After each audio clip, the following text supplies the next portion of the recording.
నమస్తే, welcome to four sides TV. Swami Vivekananda Jayanti సందర్భంగా యువజనోత్సవాలను సిద్దిపేటలో ఘనంగా నిర్వహించారు. ఈ సందర్భంగా డ్రగ్స్ పై యువతలో అవగాహన కల్పించేందుకు హిందూ వాహిని, భారతీయ సంస్కృతి రక్షా ఫౌండేషన్ల ఆధ్వర్యంలో 2K రన్ నిర్వహించారు. ఈ కార్యక్రమంలో పలువురు ఔత్సాహికులు పాల్గొన్నారు.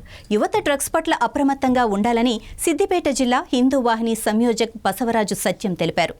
స్వామి వివేకానంద జయంతిని పురస్కరించుకొని జాతీయ యువజనోత్సవాలను సిద్దిపేట జిల్లాలో నిర్వహించారు. హిందూ వాహిని, భారతీయ సంస్కృతి రక్షా ఫౌండేషన్ ఆధ్వర్యంలో జరిగిన 2K రన్ లో పలువురు ఔత్సాహికులు పాల్గొన్నారు. సిద్దిపేట జిల్లా కేంద్రంలోని విక్టరీ టాకీస్ చౌరస్తా నుంచి రూరల్ పోలీస్ స్టేషన్ వరకు రన్ ఫర్ యాంటీ డ్రగ్స్ పేరుతో 2K రన్ ను నిర్వహించారు. భారతీయ సంస్కృతికి అద్దం పట్టేలా సిద్దిపేట రన్నింగ్ అసోసియేషన్ సభ్యులు పంచెలు కట్టుకుని రన్నింగ్స్ లో పాల్గొన్నారు. డ్రగ్స్ తీసుకోవడం వలన అనారోగ్యం పాలై జీవితాలు నాశనం అవుతాయని, డ్రగ్స్ కట్టడికి పోలీసులు కఠిన చర్యలు తీసుకోవాలని హిందూ వాహిని సభ్యులు డిమాండ్ చేశారు.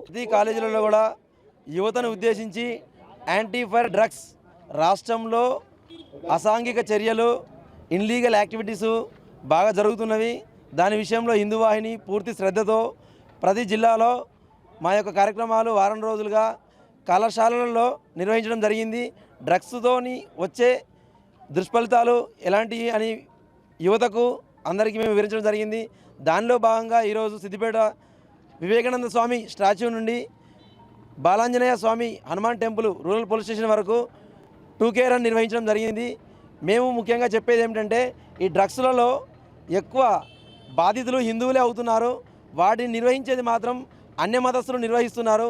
వీటి విషయంలో పోలీస్ శాఖ ప్రెస్ మీట్ల వరకే పరిమితం అవుతుంది, కానీ కార్యాచరణలో చాలా శూన్యంగా కనబడుతున్నది.